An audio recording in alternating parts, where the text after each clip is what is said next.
Bonjour, je voudrais vous montrer aujourd'hui comment fabriquer un tire-bouchon en crochet.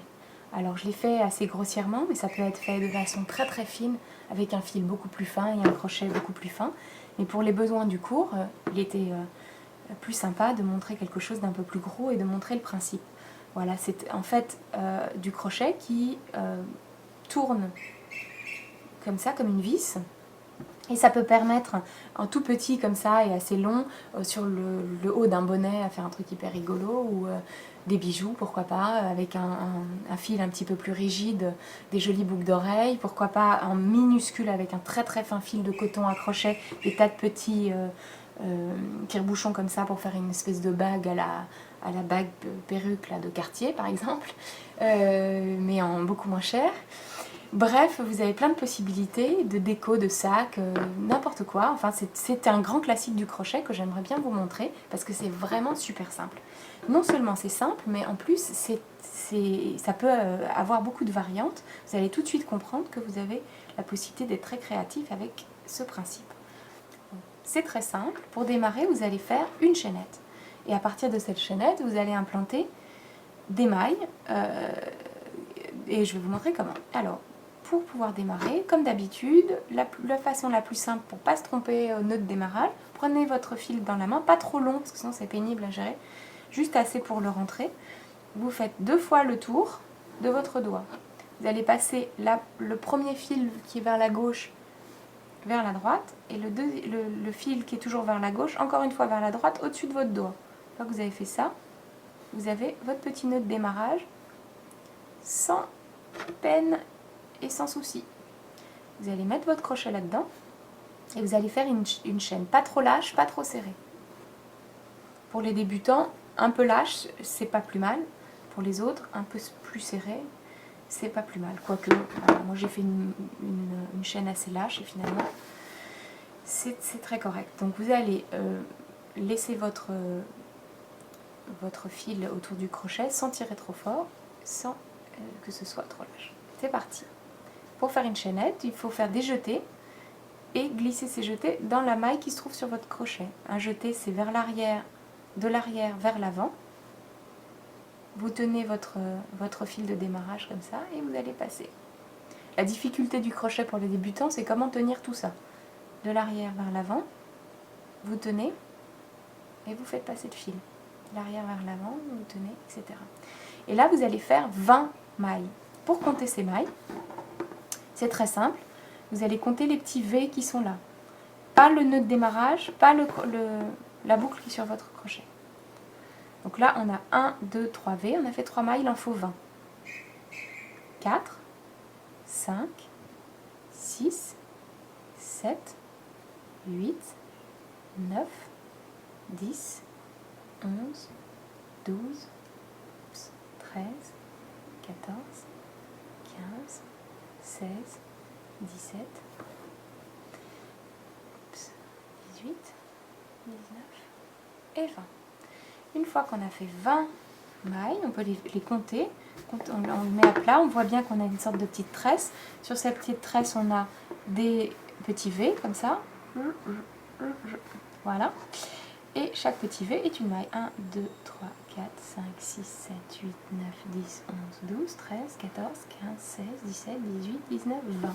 Je vous rappelle, on prend le petit V comme en compte, mais pas celui qui est sur la boucle qui se trouve sur le crochet.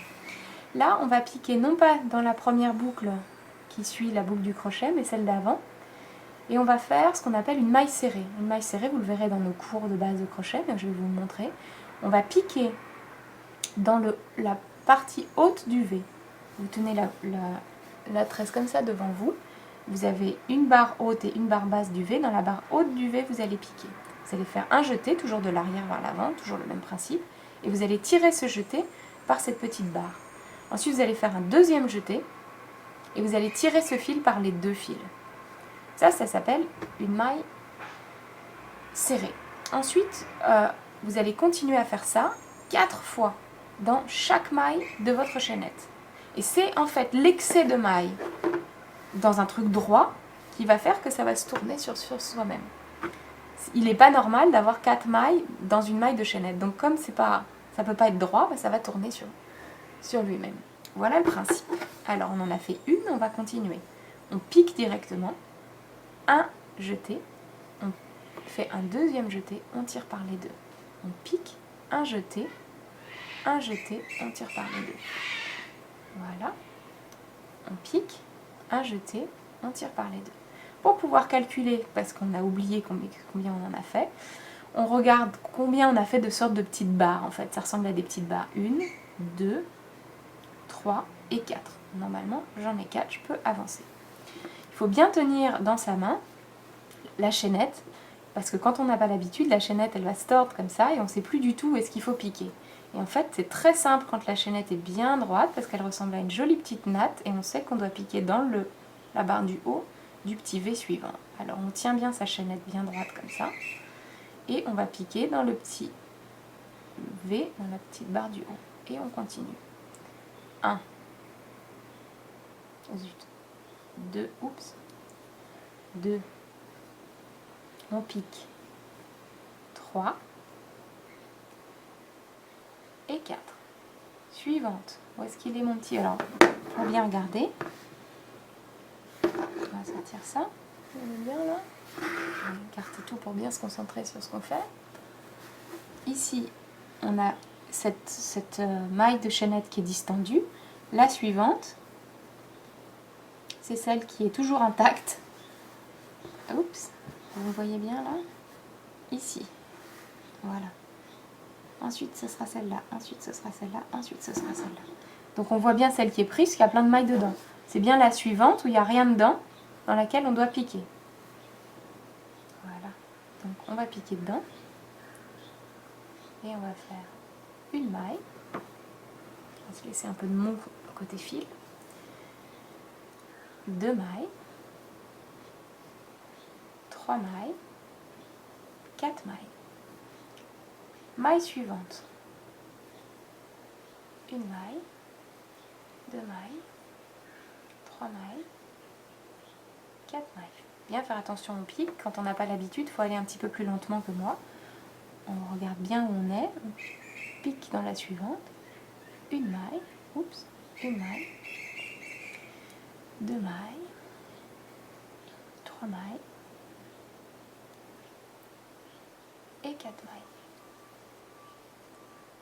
Et puis on va continuer comme ça. Et plus on va avancer, plus notre crochet va se tourner sur lui-même. Donc on va aller dans la maille suivante. Voilà. En tenant bien la chaînette si possible. Voilà. 2. Ah, j'ai pas pris tout mon fil, alors je ressors. Voilà. 2. 3. Et 4. Je vais me donner un petit peu de mou. Et je vais continuer comme ça, tout le long. Et je vais vous montrer ce que ça fait à la fin.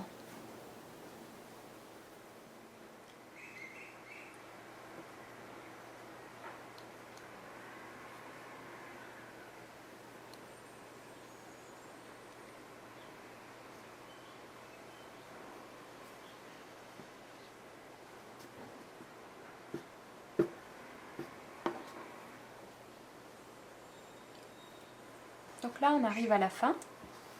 Il nous reste 2 mailles sur la chaînette. On tourne bien le crochet sur le petit tortillon sur lui-même.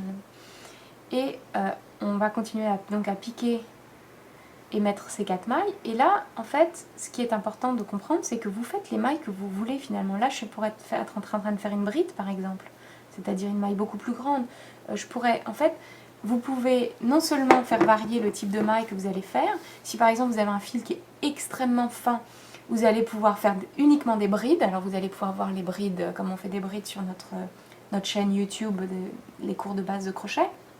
Et vous allez pouvoir aussi faire varier la taille. Vous ne pouvez pas forcément faire des accordéons comme ça qui sont hyper réguliers, mais vous pouvez aller faire par exemple une maille serrée, une bride, une double bride, une double bride, une bride, une maille serrée, blablabla. Donc faire des arches comme ça qui vont faire quelque chose de différent. En gros, vous pouvez faire absolument ce que vous voulez à condition d'implanter un certain nombre de mailles dans chaque maille de chaînette du crochet. Donc vous avez votre chaînette de démarrage et vous allez pouvoir soit mettre à partir de 3 mailles, je dirais, 2 vous pouvez, mais ce sera un tire-bouchon qui sera beaucoup plus léger. Plus vous allez mettre de mailles dans votre chaînette, plus votre tire-bouchon va être voilà, serré, dense et tourné. Moins vous allez mettre de mailles dans chaque maille de chaînette, plus il va être long et pendouillé, si je puis dire. Donc c'est à vous de choisir le nombre de mailles que vous allez mettre, c'est à vous de choisir le type de maille aussi que vous allez mettre et le type de fil que vous allez choisir. Donc en gros, vous êtes le maître et vous avez plein de possibilités. Aussi, pour pouvoir calculer le nombre de mailles que vous avez déjà implantées, il faut que vous connaissiez un petit peu la physionomie des mailles que vous avez. Quand vous avez une bride, par exemple, ça fait une sorte de barre, de tour, de bougie. Quand vous faites une maille serrée, ça vous fait un petit amas de 2. Alors, regardez bien ça. On pique, on sort la maille et ensuite, on va prendre 2 de ces mailles et ça va vous faire une espèce de maille avec 2 petites barres. Donc c'est les 2, vous comptez chaque 2 petites barres étant une maille serrée. Donc il faut avoir une idée de la physionomie de sa maille, bien la regarder quand on la fabrique pour pouvoir la reconnaître quand on est en train de compter, parce que parfois on perd un petit peu le compte. Voilà, voilà. Et donc là j'ai ma dernière petite maille qui est toute petite, mais je l'ai reconnue quand même à la fin. Hop, 1.